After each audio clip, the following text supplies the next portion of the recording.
हरिओम. आज शुक्रवार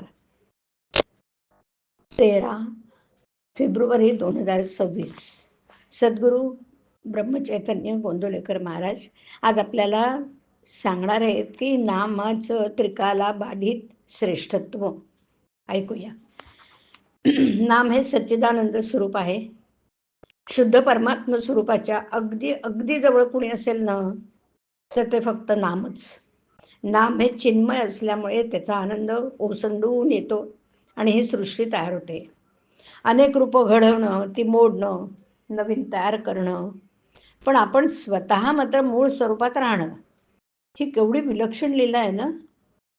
खरोखर तुम्हाला मी काय सांगू, बोलायला शिकल्यापासून आजपर्यंत मी नामाबद्दलच बोलतोय, पण अजूनही नामाचं महात्म्य संपत नाही. नामाचं महात्म्य सांगून संपलं तर भगवंत पण लटकं झालं असं समजावं. आणि जो नामात मी पणाने नाहीसा झाला त्यालाच नामाच्या महात्म्याची कल्पना आली.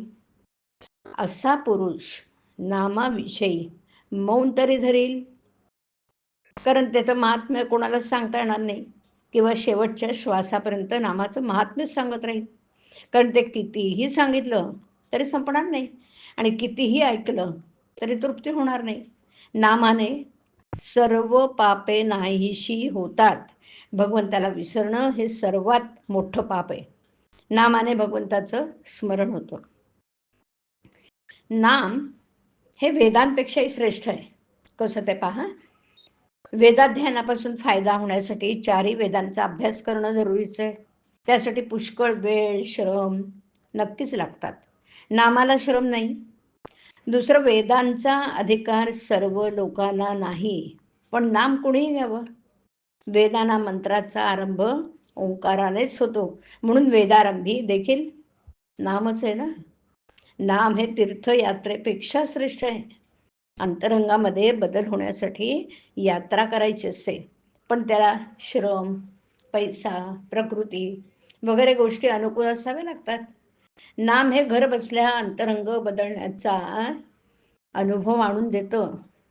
पंढरपूरला जाऊन नाम घेण्याचं जर न शिकला तर जाणे व्यर्थ गेले म्हणावे. नाम घ्यावे अशी बुद्धी होण्यासाठीच तिथे जाणं जरुरीचं आहे. नाम हे सर्व सत्कर्मांचा राजा आहे. सत म्हणजे भगवंत, त्याच्याकडे नेणारं जे कर्म ते सत्कर्म.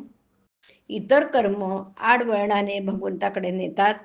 नाम हे साक्षात भगवंताकडे पोचवतो. नामाने भवरोग नाहीसा होतो. भव म्हणजे विषय. विषयांची आसक्ती असणं हा सर्व रोगांचा पाया आहे. नाम घेतल्याने भगवंताकडे प्रेम लागतं आणि इतर ठिकाणची आसक्ती सुटते.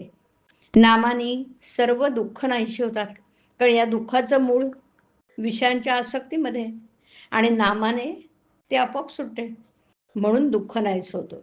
शिवाय भगवंत हा आनंद रूप असल्याने त्याला नामाने घट्ट धरला की दुःख त्या ठिकाणी कसं राहू शकेल बरं.